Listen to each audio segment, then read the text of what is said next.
Virginia has no right-of-way laws, right? So the way the laws are written, that one car must yield to another, right? You must always yield. However, there are rules of intersections. When you come to a four-way stop and all four cars come at once, who has the right-of-way? The person. Wait, are they all going straight? Yeah, going straight. No one has the right-of-way in Virginia. That's the way the laws are written. That's one of the questions that's usually on one of the tests. It's a trick question. There are no right-of-ways in Virginia. However, the rules of the intersection, the way you should yield, does anybody know the four-way intersection laws? Is it, you let turns first, and then you have the two people one way and then the two the other way if they're going straight, right? No, but that's not right. But that's close. What is it? Is it whoever gets there first? Like, Yes. a bunch of people, and the last person gets there goes last. Let me explain to you. When you're in a four-way stop, the rules of a four-way stop are this. And by the way, when the lights are out, it is a four-way stop. But people will always run them, so be very careful.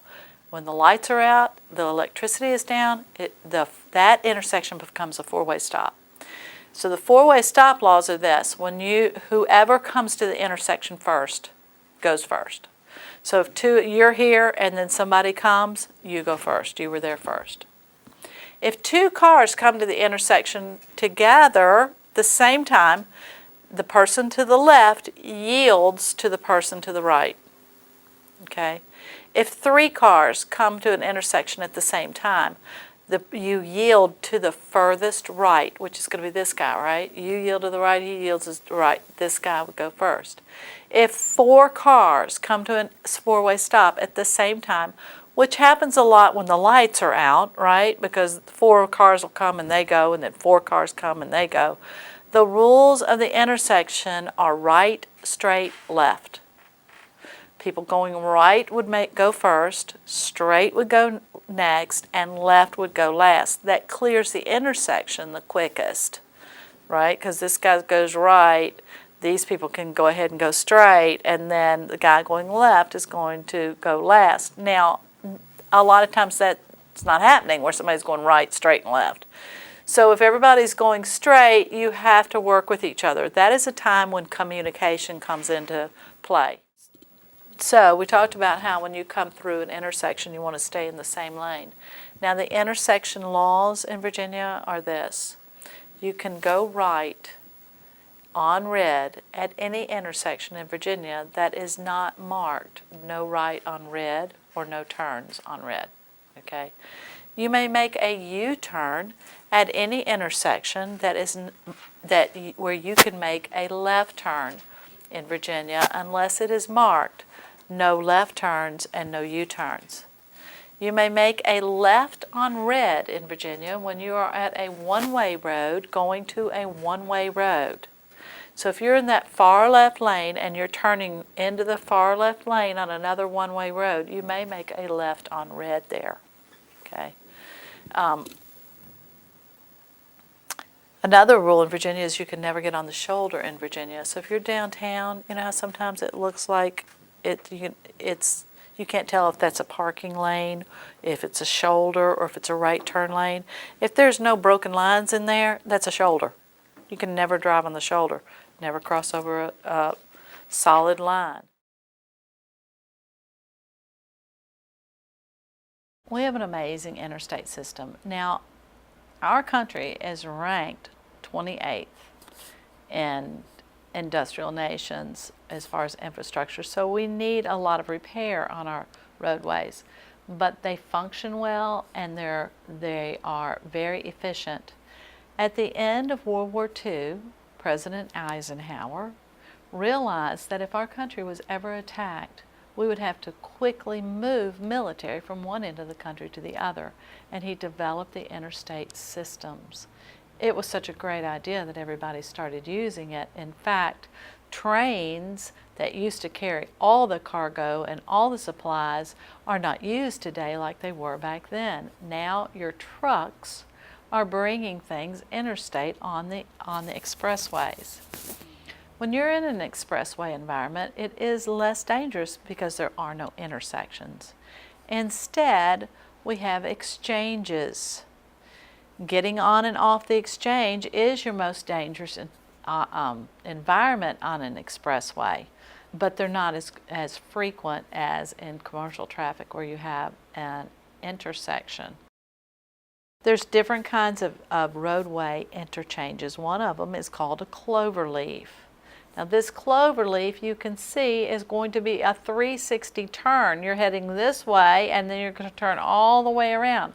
Those curves on a cloverleaf are very dangerous. Slow down. The speed limit is going to be 15-20 miles an hour on those cloverleafs because they are very steep curves. Another exchange that you're going to run into is diamond exchange. A diamond exchange is an intersection of two expressways. The most dangerous part of a diamond exchange is when you get off of that exchange, the people coming towards you have a bridge there and the visibility is bad. Be sure, a lot of times they'll have a stop sign or even a stoplight, but be sure you don't go onto the roadway without looking, because that's your most dangerous spot. These people that you're getting on that road, they're going 55. Another exchange is your trumpet exchange. Your trumpet exchange is a secondary two-way road, comes into an expressway. And the last one that you don't see quite that often is called the frontage road exchange. Now in a frontage road exchange, what they do is they build a two-lane road beside the interstate. A two-lane, two-way road will run parallel to the interstate on both sides. And because of that, they will put all the gas stations, the restaurants, anything of public interest is on one of those road frontages. And you get off at the intersection, you go to the restaurant, you get back on, you travel down that road and you get back on. It is much safer for travelers and much more convenient too. When you're driving down an interstate, you're going to have your guide signs, your green guide signs. Now when you look at that green guide sign and that exit sign is on that right-hand side, that is going to be a right-hand exit. You need to get in that lane in advance. Do not wait till the last minute to swerve over and get in that exit lane. If you have a guide sign and the exit is on the left-hand side, that is the left exit coming up. That is a very dangerous exchange for you, whether you're getting off or whether you're just driving by there. Because when there is a left exit, people will shoot across in front of you to make that exit. Be extra cautious in those spots. When you get off the interstate, you're at your exchange, you get off the interstate. Do not slow down on the interstate. There is a flow of traffic on the interstate. You are to get in the exit ramp and then you hit the brake. You do not slow way down before you go. So hit your signal, get in the exit ramp, and slow down. In the deceleration lane, you come around and you're slowing down. When you get on the very end of your exit, be sure that you check your speedometer more often, because after you've been traveling on the road for a long time, you can have what they call velocitization. What that means is, because you've been on the interstate traveling at high speeds, now that you're on a slower road, you'll feel like you're holding still, even when you're going probably 45. Be sure you check your speedometer often so that you can obey the laws there and not get a traffic ticket. When you're entering an expressway, your entrance ramp is going to be divided into three parts. The first part is the entrance ramp, and a lot of times the entrance ramp is 2 lanes narrowing down to 1 lane, and maybe even will yield a couple times before you actually get on the interstate. When you approach that entrance ramp, watch your speed, and as soon as you come around that curve and the highway is visible to your left, begin to glance over your shoulder. You are picking your spot on the interstate. before you get there. Remember, never take your eyes off the road in front of you for more than 1 second, because someone in front of you could slow down and you would be unaware of it. But you're glancing to the left and you're picking your spot. Then you come into the merge area. Your left blinker is on. Do not slow down. Do not slow down on an entranceway to the highway. You should be going, if not the speed of the traffic, close to it, so that you can merge to the left and get in the flow of traffic. If you slow down or hit your brakes at an entrance ramp, you're stuck. You cannot go from a dead stop and get on the interstate. Now, you have to ride on the shoulder at 45 with your signal on until there's a large gap. Very dangerous. Don't slow down. If you're afraid to ride on the interstate, don't get on it. Wait until you're more confident. Now, your most dangerous exchange in an interstate situation is going to be what they call a weave lane. In a weave lane, the same lane is used to enter the interstate as to get off the interstate. And when you get up to the point where you're getting ready to get on, there's a car beside you getting off. You have to work with those people. Now, the rule is yield to the left. So if you're getting on, you should yield to the traffic to your left. But it is really going to be a judgment call and depend on the speed of the car beside you. If they're going a lot slower than you with their right signal on, then go ahead and speed up and get in front of them. You have to be aware that you're working with these people. They're getting off, you're getting on. You're basically exchanging places. As you're driving down the interstate, be sure you're scanning the environment. The environment is huge. You're traveling a lot faster than you realize. Always be scanning. Know who is beside you. If you have someone in your blind spot, or you're in someone's blind spot and they come over and hit you, it is not going to be a fender bender. When you get to be doing high speeds, there are very serious accidents on the interstate. Now, there are less accidents on the interstate, but the ones that are much more serious. The best thing for you to do is to avoid the pack mentality. The natural inclination for everyone is when you get on the interstate and you see a pack of cars is to catch up with that pack. Don't do that. Stay back from the pack. You can drive at the same speed of the pack, but drive back. Keep an open lane beside you so that you have somewhere to go. And realize that if you're in a pack, if one person blows a tire up there, the whole pack's going to be involved. You can go the same speed, but you can stay back. If you plan it right, you can have a lot of the interstate to yourself, except in high traffic times, because you're driving behind them. Try not to be in anybody's blind spot, and especially in bad weather. Give yourself 6 seconds between you and the guy in front of you, and the person behind you have a buffer zone or a danger zone of 6 seconds behind you. If you want to pass or change lanes on the interstate, be sure that you look both lanes over, because the guy in the far left lane may be coming in the middle lane also. If you're in the right lane and you want to go the middle lane and this vehicle to the left wants to come into the middle lane, you yield to the left. Always yield to the fastest traffic on the interstate or to your left. Now, the safest place for you to drive most of the time is probably going to be in the middle lane. The right lane is reserved for people that are getting on and off the interstate. There's going to be a lot of slowing and stopping and changing lanes and a lot of interaction that if you don't have to be in that lane, be in the middle lane. The left lane on an interstate is for passing vehicles. They are going the fastest and they're passing. If you're in the left lane and there's no one beside you and there is someone behind you, you need to get over. Let them go by. Then when you get to a car that you want to pass, get back over on the left. But don't ride in that left lane if you're not passing anyone. That is a passing lane, and it's reserved for passing. And just like a left exit is a dangerous spot for you on the interstate, a left merge is very dangerous also.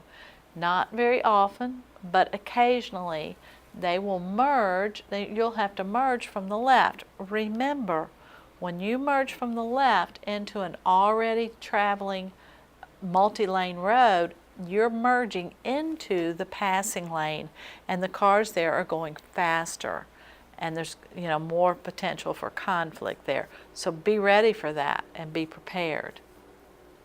There's another phenomenon that you can experience when you're traveling for a long time, and it's called highway hypnosis. Now, they do a lot of things on the interstate to help us with that. They have rumble strips on the side of the road that if you drift off, it makes a noise on your car and wakes you up. They have what they call POTS dots that mark and delineate the left lines for you so that they shine at night, are reflective. Or if you hit them, they make a noise in your car. Those are safety features for you to keep you in your lane. But be aware of the fact that when you have traveled, especially on a monotonous road for a long period of time, you can get highway hypnosis. You are basically blank and staring straight ahead, which if something happens in front of you or something unusual happens, you're unprepared for it. If you are taking a long trip like that, have brakes planned. Get off the road, get out of your car, and wake up a little bit, because you can be in a semi-sleep state and not even realize it when you're on the interstate, and that's dangerous for you. Another thing to really watch for is fatigue. It is your responsibility to not drive when you're too tired to drive. You can fall asleep, run off the road, and kill yourself or someone else. You must be mentally able to drive when you're driving. So when you start yawning, or you can't keep your eyes open, or your head starts nodding, or you're having a difficulty concentrating, or even if you're really tired and your eyes are tired, you can hallucinate and you're seeing things in the road that are not there. You think something's in the road. When you get there, there's nothing there. You need to get off the road. The only real solution for fatigue is to pull over and sleep.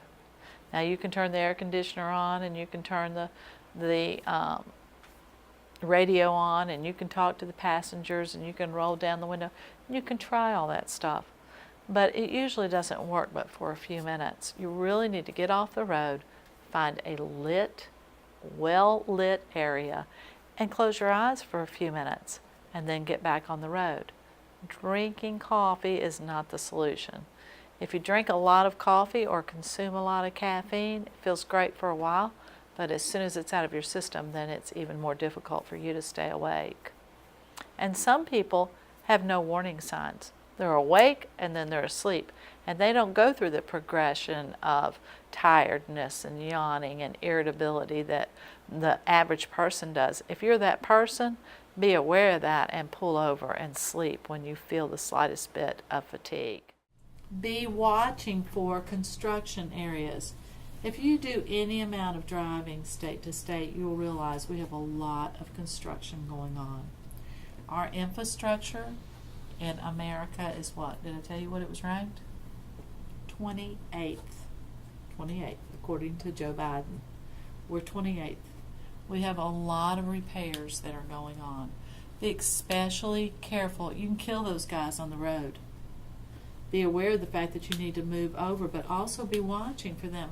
You got a guy working on the road, especially if they're just standing on the road working.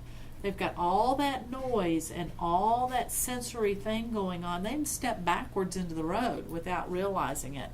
You watch for them. You don't want to injure one of those guys because you're not paying attention. That is no place to be talking on the phone.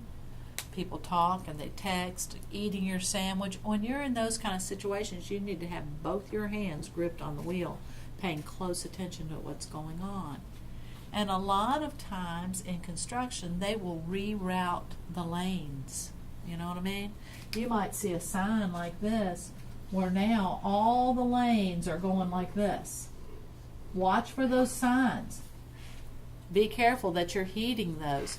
And many times you'll see signs that say, do not change lanes in this construction zone, And it can get really tight because they'll build those walls And it might be, I know I've been in situations where there'll be barrels right here and the walls are just, I mean, you feel like you're squeezing in because there's no shoulders.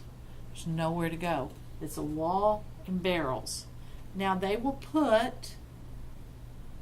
put those cones, right, to keep you from entering a certain lane.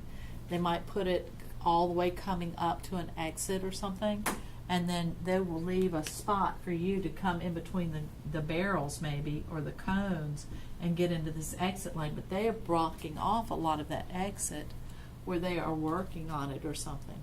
When you see a cone beside the road, that means stay in the center of your lane. Okay, stay to the left of that cone. When you see barrels, you see those orange barrels with the white stripe, orange and white barrels. Those barrels are supposed to be filled with sand or water. And what they do, if you were to go off the road or miss and hit those barrels, they slow you down so that your impact is less when you get across that barrel. It's actually a protection device for whatever's going on the other side. Construction is a very dangerous thing for you and for all the people that are involved in the actual construction. Be especially careful in construction areas. Another area that you're going to run into on the expressway that you have to take extreme caution are toll booths. You can't just be flying into those toll booths. You have to be careful of the speed limit, and usually it's like 15, right, when you get down to the toll booth. And read those signs carefully. I've had this happen this happened to me not that long ago. I was in that left lane, and then when I got down to a certain point in that left lane, there was a wall between me and the right lane, and the left lane was smart tag only.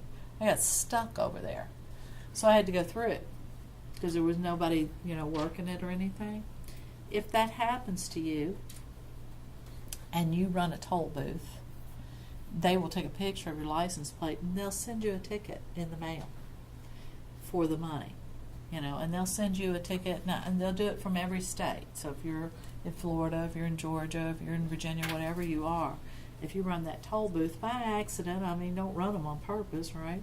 But in that situation where I was accidentally stuck in the smart tag lane, but the trick to that is pay that ticket when you get it, because it's a heavy fine if you don't pay it. So it's going to be the amount, 75 cents or whatever it was you owed them the first time they send the ticket. Then they're going to chunk a big penalty on it and send it to you again. If they don't hear from you, they're going to up that penalty. By the time they're finished, you're going to end up paying a lot of money for that toll, where if you just paid it right off the bat, you wouldn't have any problems. So be sure you pay those right away. When you come to those toll booths, be very slow and work with everybody. It's really tricky because when you come out, you're all kind of coming out at the same time. So you have to be sure that you're working and paying close attention with the people around you and slow way down going through those. If you were to miss your exit, what are you going to do? Go to the next exit. Go to the next exit and come back. It's usually not that far. We have a lot of exits through our towns. If you're out in the country, it can be a ways, but that's just the way it is. You have to come back. Another situation that I didn't cover is sun glare. You can use that visor. You should have sunglasses in your car. I get out here sometimes when I'm driving with children and students, and they're doing behind the wheel, and we get out here, and if you're out here at a certain time of day, the sun is right in your eyes. Have you ever noticed that? Where it's a really bright day. Wear sunglasses. You should have sunglasses to help you be able to see your vision. Driving is all about vision. And you can have a light shining in your eyes and you cannot see. So if the sun's behind you, realize that the guy coming towards you could have the light right in his eyes and not see you too.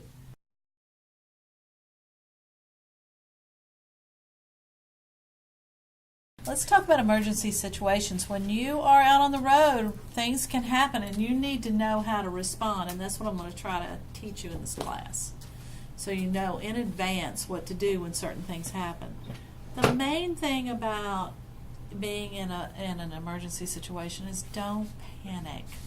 try to think clearly and grab the wheel tightly. You know what I'm saying? Don't immediately just slam on your brakes, because a lot of times in certain emergency situations, that's the worst thing you can do is slam on your brakes. So hopefully you'll learn this in this class, and when these situations arise, this will come back to you and you'll remember what to do. In dealing with things that happen beyond your control, like vehicle failures, which really is not totally beyond your control because you need to check everything before you get on the road, right? We're going to talk about maintenance today too. But if you have a blowout, does anybody know what to do if you have a blowout? Has anybody been told? Have you all learned about this? Well, let me explain to you what happens. Now, you're more likely to have a blowout when your tires are low and it's hot. If you let your tires be underinflated and it's really hot temperature out, the heat from the road can make your tires get the pressure so high that it'll blow those tires out. So if you're traveling, especially in the summertime, you're going between here and DC, or you're going to be on 95 or a heavily traveled road, especially, check your tires before you get on the road. Okay, and those are cold tire pressures. When you have a blowout, now if you have a blowout in the rear, it's not as severe. I mean, it's bad, but it's not as bad as a front end blowout. What happens when you have a blowout, and it doesn't have to always be complete, sometimes it can be a partial blowout where you'll have a little bit of air left in there, that's better. But if you hear a loud bang and your car is now almost impossible to control, because when you have a front end blowout, your car is almost, it takes all the strength you have to control your car at that point. When you have that blowout, what happens is now you're on the rim, right? Do not hit the brake. You will hear it blow out and feel it. Don't hit the brake. Your car, when you hit the brake, remember we talked about pitch? Your car is going to pitch forward, and now all the weight is going to be on that blowout, and you'll start spinning down the highway. What you have to do, if you hear that noise and you've got a blowout, take your foot off the accelerator, do not brake, and get over on the side the best that you can. Now, when you're traveling in heavy traffic, especially around semi-trucks, it takes a fully loaded semi, a football field and a half, to come to a stop at 55 miles an hour. So you got a semi-truck behind you, and you blow a tire, you can get run over because they cannot stop, right? That's another reason it's a good idea to have 6 seconds or at least 5 between you and a semi-truck on a highway. Now, I did know someone that had a blowout up on 95 just recently. A front tire blew out, and there was a semi-truck beside them, and they saw the blowout happen, and that semi-truck got over and blocked that lane so nobody could come up behind them until they got off the road. So that was good. I mean, they'll work with you if you can. But that's another reason why you need to check your tires before you get on 95, because if you blow out, you're in the center lane, there's a truck behind you, they have nowhere to go. And they're not stopping. They cannot stop. So doing that, that's another reason why you want to have an open lane. Remember we talked about open lanes on the interstate? Somewhere to go, either beside you or a shoulder that you're on. So say your accelerator pedal sticks. Now this happened for a while with some of there was a particular model of car that the accelerator would stick. What do you think you should do if that happens? I mean, you're not probably going to be able to brake. I mean, you can apply the brake pressure, but shift into neutral, okay, so that you're no longer going forward. Hit the brake and then get over to the side. Now, sometimes it's something stuck. There's something stuck on your accelerator, your floorboard. It used to be those rugs were more likely to get stuck. It might just be something simple like that, but for a while they had certain cars that they were recalling because the accelerator pedals were sticking. And then come over, get off the road, come to a stop, and turn the ignition off. That's the only way you can get it to stop. If you were to have a headlight failure, now if you're driving down the road and your headlights go out, you have blown a fuse. In your car, you have a fuse box. The older models, it's underneath the floorboard under the driver's side, right?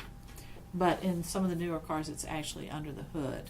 you should carry a little extra fuse in your car, which we'll talk about when we talk about maintenance.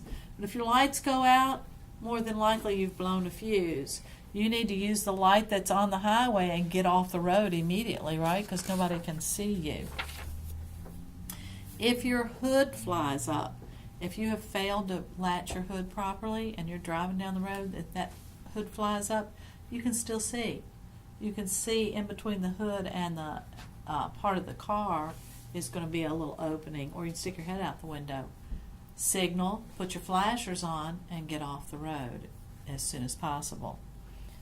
If your engine were to stall, and sometimes like you're out of gas, right, or sometimes there's a device in there that's called a vaporizer, some can mess up with that, your engine could go off. Here you are driving down the road and your engine stalls.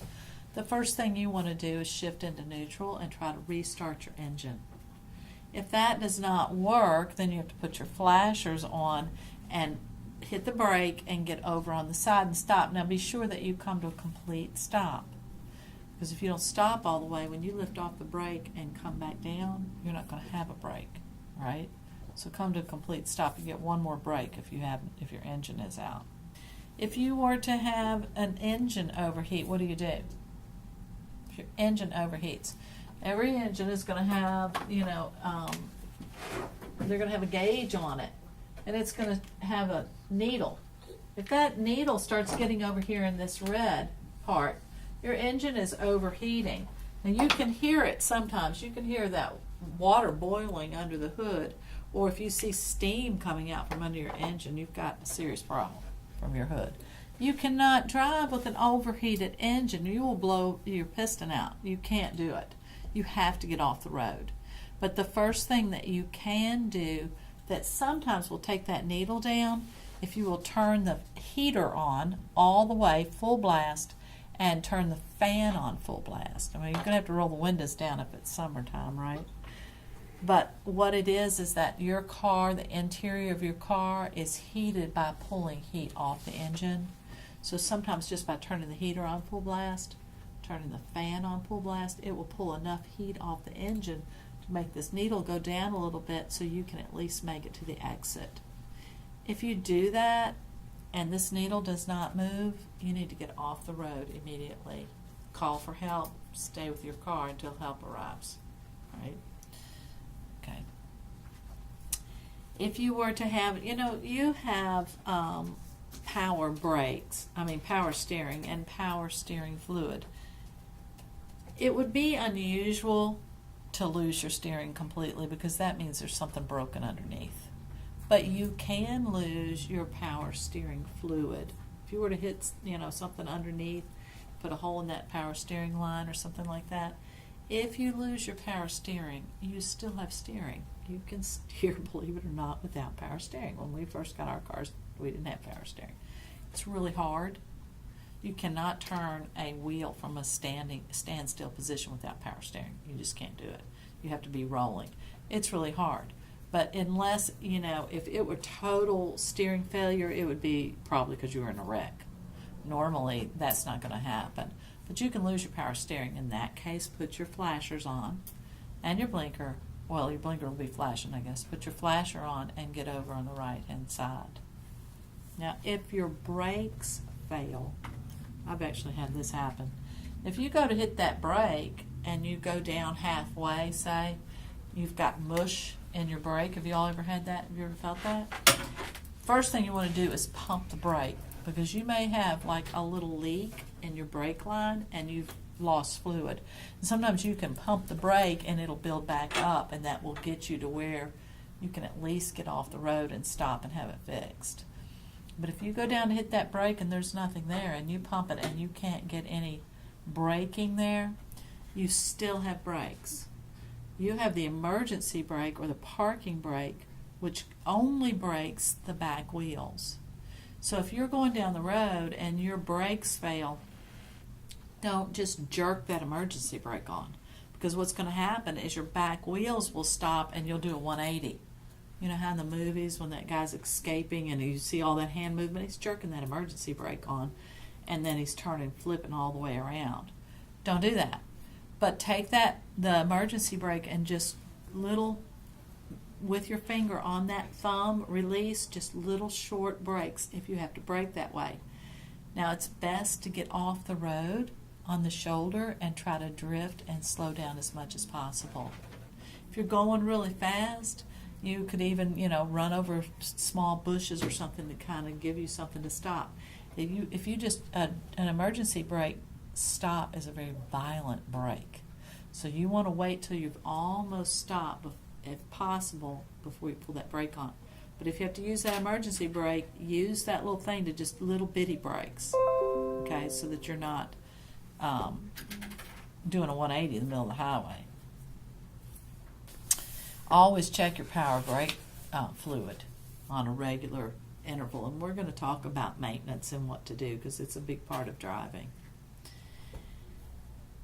If you were to have a fire in your car, obviously you're going to get out of the way. Get out immediately. Activate the hazard lights and run away from the car as far as possible.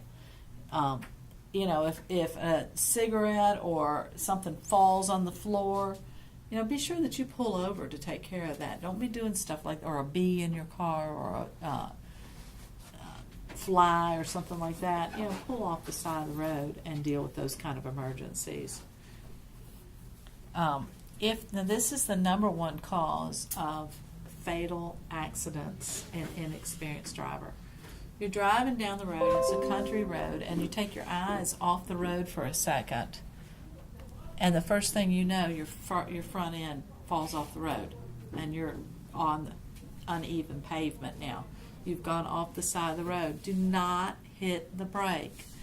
When you're in that situation, this part of these tires could be on gravel. Do not hit the brake. You'll slide. You'll skid.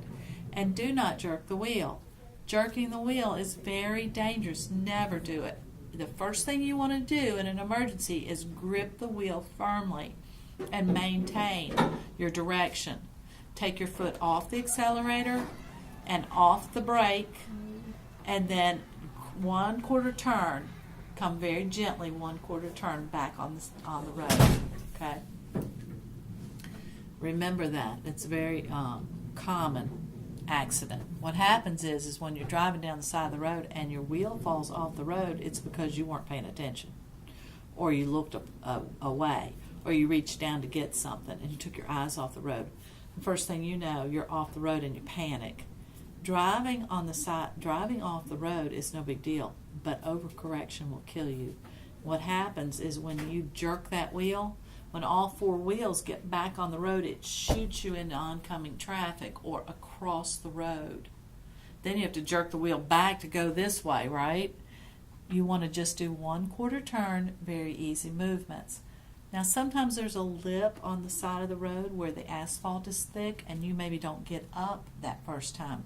Go back down and do it again. You can cut right up on that road, but do not jerk the wheel. Be very careful about that. It's dangerous. The other thing that can happen from jerking the wheel is you flip your car. That happens quite often. I knew a girl that did that and landed upside down in the Rappahannock River. She flipped herself in one of those Jeeps, right? We'll talk about that in a minute, what to do if that happens. So when you're avoiding an obstacle and you're driving down and you see something in the road, and that happens, you need to keep your eyes on the road. Even on the interstate, you can look out and there's a tire where a truck has blown a tire and part of the tire will be laying in the road. Don't swerve into another lane. Try to stay in your lane as much as possible, but if you have to go in another lane to avoid an obstacle, be sure you check your blind spot, check your mirrors. Don't just do it without giving it thought. And another thing too is, going out of your lane like that on the interstate, it's so dangerous because if you sideswipe on the interstate, remember we talked about how the force of impact increases exponentially with speed? When you hit in an interstate, it is not a fender bender. It's a major wreck. You can't do it. We talked about skids, and I'm not going to go over that again. And we did talk about head-on collisions, right? Okay. Like the most dangerous kind of collision, generally speaking. No, they are. Worst case scenario, always. And another thing, if a rear end collision is a whiplash for you, right? You can be in therapy for a long time from a rear end collision. When you come to an intersection and you have to stop, you need to stop far enough back to where you can see the tires of the car in front of you touching the road. That gives you room. If you look in your rearview mirror, you can swerve to get away from them. Or if they stall out or something, you can get around them. Don't go any further than that, because somebody will get in your spot. Don't get any closer. It's too close. If somebody rear ends you, you're going to rear end them, right? So stay to where you can see their back tires touching the asphalt, and that gives you room to maneuver around anything that might happen. Let's talk about electricity. You know, your car is, and this is not as rare as you might think, because I have actually seen a couple of electric wires fall on the road before. In big storms, you know, where those transformers can explode, the wires fall. If you were to be in that situation where your wires fall or you've got electricity in contact with your car, you are safe on the inside of your car. You want to call for help and have them turn that electric off, right? If your car is on fire or you have to get out of it, now you're in a more dangerous situation. Now you're safe. The safest place for you to be is in your car in an electrical storm, or in the case of electricity. Does anybody know why that is? Rubber on the tires? Actually, that's not the reason, but that's what a lot of people say. Your car is, well, what it is that you are in a metal cage. Electricity is going to arc around that metal cage. If I were to put you in a metal cage and touch electricity at the outside, it will arc around that cage, but it will not go in. And that's where you are in your car. You're in that metal cage inside. The electricity is not going to come in. You know, it travels in a circuit. It's going to circuit around that metal cage. However, if you have to get out and you open that door, you're breaking that circuit, right? So you cannot open the door and step out, because then you'll be completing the circuit and you'll get electrocuted. What you have to do, and unfortunately there's usually water involved because it's a storm, right? And you know, everybody's seen the movie where you touch that electric thing to the water and the guys, you know, burn up. Okay, so what you have to do is go to the right, open that door and jump, both feet hitting the ground at the same time as far as you can, avoiding any puddles that have electricity on them, and jump as far as you can to keep yourself grounded. And then you jump again to get away from that electricity. But don't just open the door and step out. There's another situation of driving in floodwaters. Did I talk to you about that? Okay. We have a lot of floods, and it seems like there's more and more all the time. And there's certain areas where, you know, those creeks rise suddenly, and here you are, you're in the flood. You can drive in water if it is still water. You can never drive in moving water, ever. You come up to a bridge and the water's that thick and it's moving across that bridge, do not get in it. Your car floats. It'll pick you up and pull you downstream. Water is so powerful, it's just beyond imagination unless you've just been in it or lived around it. I mean, it, you know, water, wind, and fire, they rule the earth. What? You can't, is it true that you can't drive if the water's coming into your grill? Well, I would say not, but I'll tell you when you can drive, you know. Yes, probably not. But you can drive in standing water, okay? If it comes up too high, it's going to flood your engine, is what happens. But if it's moving, never get in moving water. Never, ever, ever get in moving water. If it's that deep and you're in a truck, don't get in it. It'll sweep you right downstream. It's moving water. Your car floats. Your tires, the treads on your tires fill with water, and you float, okay? But you can drive in standing water. This is the trick to driving in standing water. Say the creek is over here and the water is standing. It's not moving water. It's just a flooded area. There's a couple things you need to do. First of all, you need to be able to see the road, because a lot of times roads will wash out. There may not even be a road there. So if you can see the road, you can drive in the water. And you need to drive in the center of the road. You know, all roads are crowned to where they're a little bit higher in the middle so that water runs off to the side. So get as close to the center as possible. If someone else, you know, you wouldn't want to be on the right-hand side on the low spot of the road. If someone else is driving through the water in front of you, get right in their tracks. Because as they drive, they're parting the water. And you can go right through their spot where they're parting. But this is the trick to driving in standing water. Once you commit, you cannot hesitate. Because if you're driving in standing water, what you're doing is you're parting the water, but you're also pushing a wall of water in front of you. If you're accelerating like this and you accelerate, and you have a moment of hesitation and you let off the accelerator the tiniest bit, that water comes in like whoosh and floods the engine. You know how when they're showing those flooded areas, they always have that one car that's moving and there's one guy that's standing in the water? He hesitated. You cannot hesitate. Once you commit, you've got to keep accelerating to keep pushing that water. So yes, if it comes up in the grill, it floods your engine. But you're pushing it away as long as you're moving forward. But if you come to a little bit of a stop, Now when you get on the other side of a deep water place like that, you're not going to have any brakes, because when your brakes are filled with water, when your tires are under the water, when your brakes get wet, they don't work. But you can dry your brakes out, hitting the accelerator and the brake at the same time. It'll just dry them out like that. The friction from the brake just dries the brakes out. But just remember that the guy behind you doesn't have any brakes either, and get out of the way. Keep going, right? And then there's the situation of plunging in the water. Now, I used to teach this a little differently, but now that I've spoken to people that have a little more experience than I do, and I watched Mythbusters, where they put a car in a pool of water, and they took the engine out, so all the oil and gas and stuff wasn't in the pool, but they put a weight equal to the engine. And the engine, of course, your car, when you hit the water, if it sinks engine first, right? That's the heaviest part. Now, if you read some of the books, they'll say you'll have a air pocket. Yes, you do. But like one person that was, her dad was a Marine, told me, yeah, you have an air pocket. It's in the trunk usually, okay? But when you're sinking like that, you can't open the doors, right?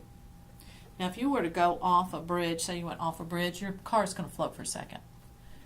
I've heard engineers say that you should have electricity for a few seconds. Get your windows down. That's big.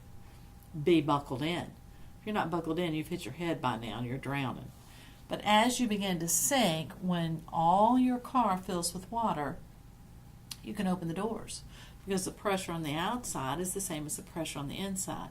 However, like in Mythbusters, it took 1.5 minutes for the car to fill with water. Okay, so the average person is not going to make it. But if you happen to be able to hold your breath long enough, you can unbuckle, and there will be an air bubble somewhere in that car. Now, it might be in your trunk. You might have to push through the trunk to get to it, but you can open your doors and get out at that point. Now, if your car is off, I saw an interview by a woman who was actually pushed off a bridge. She was pushed off the Chesapeake Bay Bridge out here in the bay. Excuse me.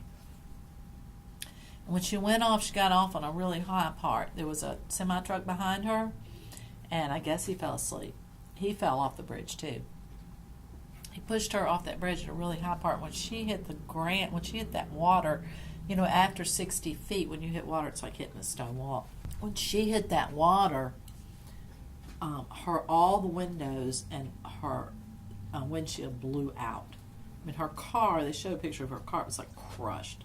That was a good thing for her. Because what happened was, as she was sinking, she was buckled in, so she was still conscious, right? And she said, oh, I'm thinking, why do I have to drown? Why do I have to drown? And she thought, well, wait a minute, I don't have to drown. And all of a sudden, she said she just got real calm, and she unbuckled and swam to the surface. It was because all her windows blew out that the water came in, and she was able to unbuckle. Of course, it traumatized her, needless to say, to be pushed off a bridge. but she was able to get out. So you can, statistically, 33% you can get out.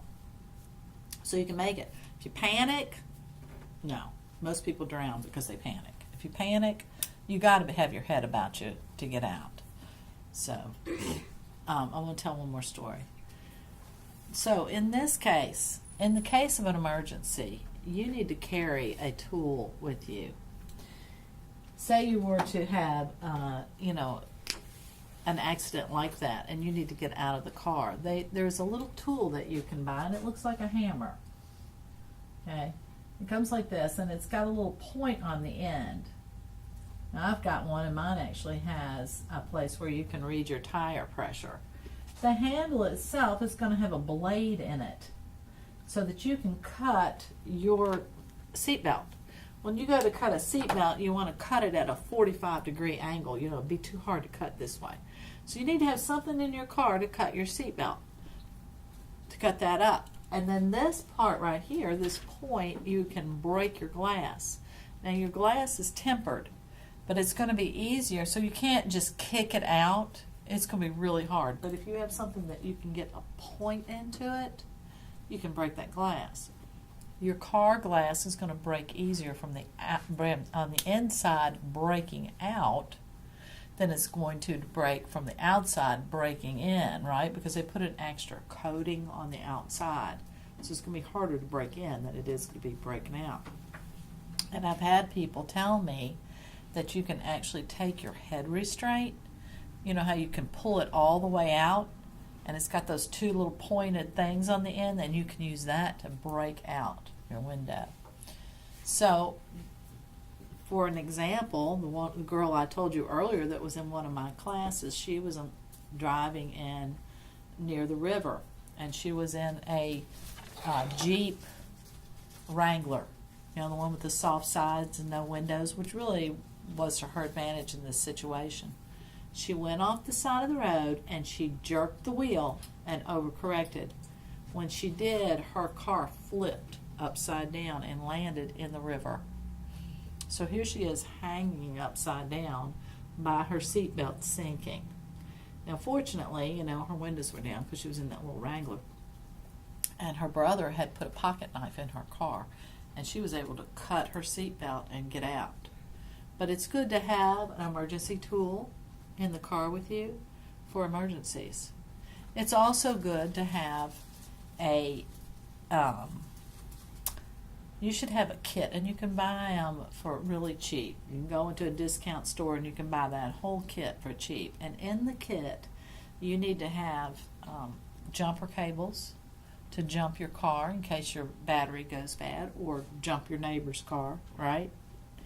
You need to have fuses, extra fuses, in case you have an emergency. You can have a first aid kit, which would be very useful.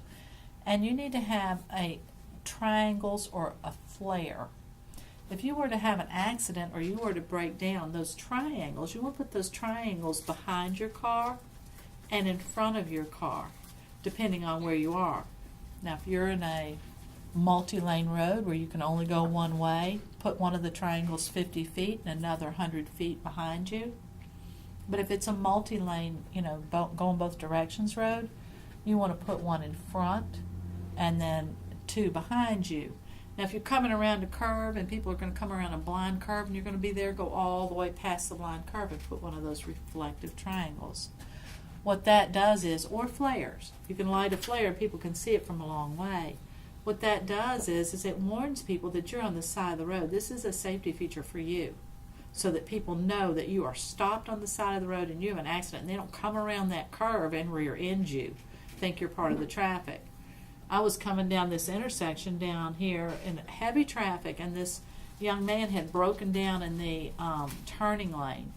It was so cool because he had those flares. He had put flares behind him so that you could see from over a block away that there was someone broken down in the left turn lane. Traffic never even slowed down. Everybody was just going around him and going on. But when people come up behind you and they don't know what has happened, it really makes all the traffic start to back up. and it's more dangerous for you. I came up on a young woman, and her car was broken down in the middle lane on a multi-lane commercial road, and she was standing at the trunk. Don't ask me why. There is nowhere else that would be worse for her to stand than at the trunk. Somebody come up behind you and rear end you, man, you're gone. And people tend to go where their eyes are looking. So they come up on an accident or something like that, and they're watching you, and the first thing you know, they've run into you. You know, people are not expecting the accidents. So those triangles, if you were to break down at night and you're carrying those triangles, carry that triangle between you and the oncoming traffic. You know what I'm saying? So people see that triangle first. It's your protection and your safety device. One thing we didn't talk about is if you are in fog. Fog is very frightening. It is probably the most dangerous, one of the most dangerous situations you're going to be in. First of all, if you're traveling and you're going to be crossing a high mountain like Afton Mountain, or you're going to be in those areas, especially in the spring and in the fall. You know, fog is formed when the water is the same temperature as the air, and it forms clouds on the earth, right? If you were to look down on fog, you would see patches because it's in clouds. So when you're driving and it's foggy, first thing you're going to do, and nobody's going to have to tell you this, is what are you going to have, brights or dims on? Right. No, dims. If you have your brights on, they shine into the water particles, and it shines right back in your face. You can see nothing. That's why they have those fog lights, which are awesome. They shine straight down onto the road, and they work really well. So you can put your dim lights on. And what else do people do when they're obviously in sort of a distressful situation? Slow down. You're going to slow way down. And then how are you going to signal to everybody else that you've got an issue going on? Put your hazard lights on. Put your hazard lights on. Now the problem with that is everybody's got their hazard lights on. So that now means if someone decides to pull off the side of the road and their hazard lights are on, it's very hard to distinguish if they are in the traffic or if they're on the side of the road, right? And some people will pull over in dense fog and get on the side of the road. So you have to be constantly aware of that. And if you feel like you just must pull over yourself, get way off the road and turn an inside light on so people can see that your car is parked. That is not what I suggest. What I would suggest is getting in the left-hand lane and traveling 10 miles an hour under the speed limit. Slow down enough, but keep going, because if you look down, like I said, you're sitting under a cloud. So if you pull over, you're parking under that cloud. If you will keep driving, you will drive through the fog.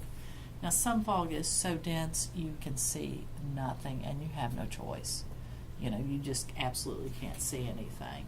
So it's best to try to avoid the fog completely. But if not, use those techniques. When you come up behind somebody at night, at what distance, do you remember what distance you need to dim your lights? 500. That's oncoming. 500 feet oncoming. Coming behind, it's 100 feet. Dim your lights 100 feet coming behind and oncoming. If somebody's got their brights shining right in your eyes, most of the cars now, the newer cars, it has an automatic thing on the rear view mirror that will be a night vision thing. But if you've got a manual one, do that. If they're shining your lights, their lights are shining right in your side view mirror. Remember we taught you the blind glare elimination? Push your lights, your mirrors just a little bit out, and that will eliminate that glare from behind. If you are driving really at a pitch black night, you need to take that rheostat, which is that little dial beside your light switch on the dashboard, and turn it down to where your inside lights are lower.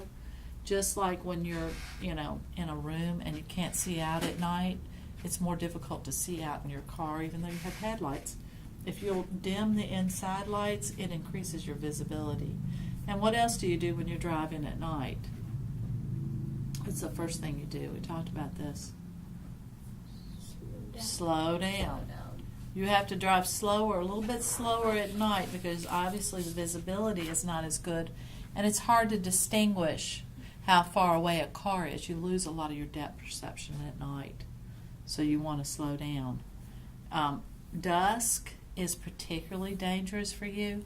At dusk, that's the most difficult time to see. Be sure you have your headlights on at dusk so other people can see you, especially if you are driving a black or a dark green or a maroon, a dark car, because at dusk the roadway and the sky are the same color, and it's very difficult to see at dusk.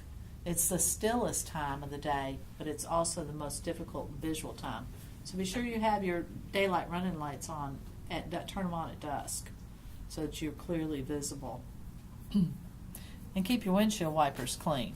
Your windshield's clean. They can get that film on the inside too, and it's really hard to see. And when you're driving down the road, that's no time to be dealing with that. You need to be doing it when you stop and gas up. Another thing you want to watch for is air turbulence. Sometimes when you get in a high place like the plateau, Virginia Plateau, the Appalachian Plateau it's called, down in southwestern Virginia, or up in northwestern Virginia, or even going across the mountains, Appalachians, when you get in those high areas, sometimes the wind can be really strong. Watch for turbulence. If you go out west where there's nothing to block that wind, the wind can be so strong it can literally blow you off the road. And when you pass in a truck, when he's right beside you, you have to realize he's blocking the wind for you. So when you pass him, there's going to be a big gust. Be sure that you're holding on to your steering tightly and are prepared for that, because you can actually feel sometimes the wind trying to push you off the side of the road. You need to be careful. When you are getting off of an expressway or a highway, you want to, first of all, watch those green signs, right, and be prepared for your exit. Get over in advance. Now, be sensitive to the fact that somebody might be coming on and getting off at the same spot. Remember we talked about weave lanes, how there's only one lane for getting on and getting off? You have to work with those people. Because you are on the interstate, really the person getting on should yield to you. But because of the difference in speeds and stuff, sometimes you have to get in behind them. Essentially what you're doing is trading places with them, right? You're getting on and they're taking your spot and you're taking their spot. When you're getting off the interstate, you do not slow down on the interstate. You have your exit ramp up here. Here you are, you're on the interstate, and here's your exit ramp. Your exit ramp, you're in this lane, okay, and then you're gonna have a speed sign here, and it's gonna be slow, 15, 25 miles an hour. You're going 60 miles an hour, and you signal right, you make a lane change, and then you hit your brake. This is where you stop. You do not brake here. You brake on that exit ramp, and sometimes it can be quite short, so you have to really be prepared to stop. When you're coming around, this is called the deceleration lane. Guess what you're going to do? Decelerate. Decelerate. That when you get in the exit part, this is your exit lane, and this is your exit ramp. When you get here, you should be going the speed that you're going to have to enter in. It's usually like 45 miles an hour. Multi-lane road. Be sure that you're going 45 and that you're going the speed of this road when you get off. It's real easy because of velocitization. You've been traveling at a high speed for a long time, so your perception is off and you will feel like you're practically holding still. You need to check your speedometer often, because a lot of times those are dangerous, and they're speed traps right there. So be sure that you get off and slow down and enter back into the regular traffic. Now when you're passing someone, let's just talk about passing on the interstate.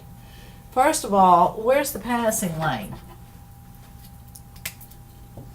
Left lane. The far left lane. This lane is for passing.